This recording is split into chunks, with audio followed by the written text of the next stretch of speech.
Votre passé, on allait fouiller. 1900, Tolé, Hoa. Bébé Chou, c'était son nom à l'époque, c'était pas Nyolou. Ouais. Voilà Bébé Chou. Je confirme. Alors. Où est Bébé Chou? Bébé Chou, il va coucher Bébé Chou. Il est dans Berceau. Voici Bébé Chou. Ah, Bébé Chou. Et là, il est en forme. Bébé Chou est en forme. Bébé Chou est en forme. Ouais, Bébé Chou est en forme. Alors, vous savez, généralement, les grands hommes, généralement, ils ont quand même une histoire avec les chiffres. Parce que Bébé Chou est né un 19, 9e mois, à 9h19. Ouais. 19 Oui, septembre. 9e mois, à 9h19, Ouais. à la maternité de Yopougon, C'est PMI. bizarre. Et il a trouvé le 9-9. Trop de neuf. Et puis, la 9, conférence de presse. C'est le chiffre de l'accomplissement. Voilà. Oui. Ouais. L'accomplissement. Ah, Et la conférence de presse de son spectacle, là, il a fait le 19 janvier. Et il va faire le concert le 18. Tu ne peux pas faire ça le 19, c'est pas c'est dimanche. C'est clair. Ça, c'est clair. Il a une histoire avec le chiffre 9, la perfection. Et il a marché à 9 mois à Daloa. Ouais. Oui, mais c'est bizarre, 9 mois. Et généralement, les enfants, quand ils marchent là, c'est un outro, pousse-pousse, on met l'enfant. Mais lui, je ne suis pas surpris qu'il soit un grand artiste aujourd'hui, un grand arrangeur, mais c'est une musique, c'est une chanson qui l'a fait marcher.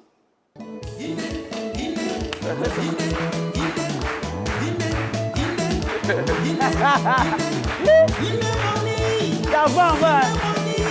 Eh, sont là. Ça va. Alors. C'est gâté demain. C'est gâté au palais de la culture. Alors, les pas de Caroline, là, on a noir et blanc. C'est soit avant qu'elle est là. Alors, le petit Nyolou, c'est l'autre de son grand-père. Voilà, Nyolou.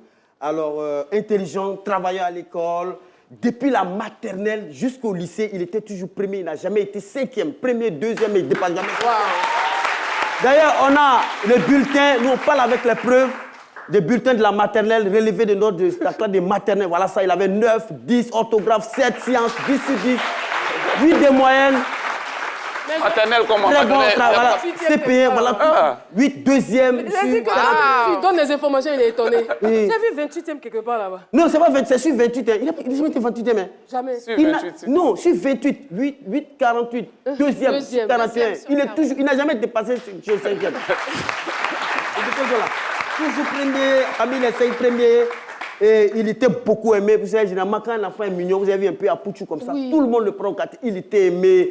Le petit Bébé Chou, on l'aimait. Et franchement, très mignon. Mais un enfant ne peut pas être parfait. Et généralement, quand tu habites, surtout dans des bâtiments comme ça, il y a toujours une voisine qui te soit. Il y a toujours une voisine. Je ne sais pas. Mais il y a une voisine à une certaine période et elle dit des choses au papa de Nyolou.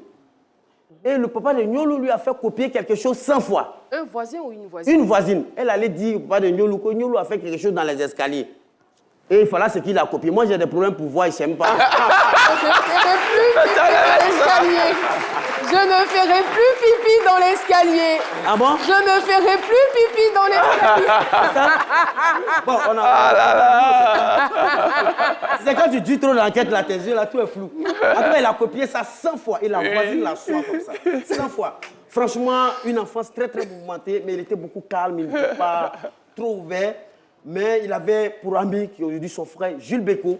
Ils ont franchement tout fait ensemble. Alors, il était très bien même au lycée encore, apparemment, comme au primaire. C'est à l'école primaire que vous avez rencontré Jules Béco? Non, au lycée. Au lycée. Au lycée, il était très fort en anglais et philosophie. Tu ne peux pas le battre là-bas. Au lycée d'Atekoubé, tu ne peux pas. Ouais. Non, il était comme ça, mais mignon, puis il était aimé par les filles. Non, tu ne peux pas. Lèvres roses. Mais c'est ça qu'il nous a dit, lèvres roses. Il était beaucoup aimé. Et il avait pour copine la plus belle fille du bâtiment, du lycée. Peut-être qu'elle est quelque part mariée aujourd'hui, mais on ne va pas donner son nom.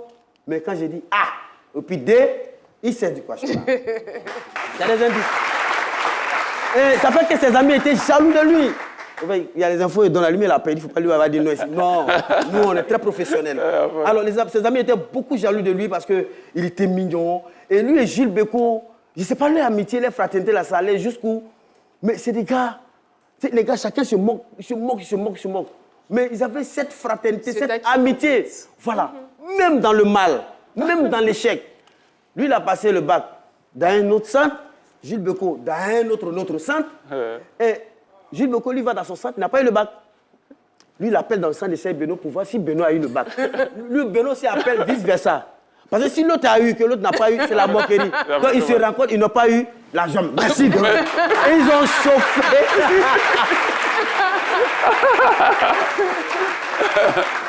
Mais attends, mais faut rappeler que Jules, après, il s'est caché pour aller passer le bac saumon. Hein. Et puis il a eu. Ah, d'accord. Donc, et il avait un gros jean à l'époque là. Ah. Oui, il portait le jean tout le temps, il changeait seulement que les chemises. Ça fait que parfois, quand il ne venait pas, on demandait à Jules, j'ai dit, ton frère qui porte gros pantalon, il est où? À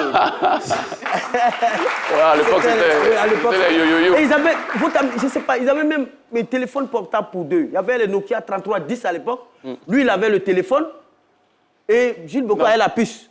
Non, moi j'avais le téléphone, Beko avec la puce. La puce coûtait 25 000 à l'époque. Oui. Bon, Jules s'est débrouillé, il a eu la puce, je ne sais pas qui lui a donné. Et vous gériez ça comment? Non, lui prenait lundi jusqu'à mercredi. Voilà. Et puis Beko prend mercredi jusqu'à samedi. C'est fort, hein? Et au fur et à mesure... Oula! Oh non, c'est dans la tête. Oula! C'est le passé. Oula, des canons! Mais la main s'est habillée là, depuis qu'il est militaire. Alors, absence, il a commencé à s'absenter régulièrement. Et quand Jules Beko lui demandait, mais Nyoulou, tu vas où? Il dit, un jour, je te dirai où je vais. Diarra, il s'est caché pour aller au studio de Touré Sound pour apprendre l'arrangement. Voilà. Et cet arrangement-là a fait de lui ce qu'il est aujourd'hui. Serge Beno et Caroline Da Silva. Généralement, je donne une leçon de moralité. Mais aujourd'hui, nous avons fouillé, même le général et moi. On n'a pas trouvé de leçon de moralité. Mais ce qu'on peut dire, c'est que la persévérance, l'engouement autour de ce que l'on apprend, de ce que l'on fait, mène toujours au succès. Voilà ainsi libérer les différentes péripéties qui ont miné cette grosse enquête. Merci beaucoup. Merci, mon lieutenant. Merci d'applaudir très fort. Docteur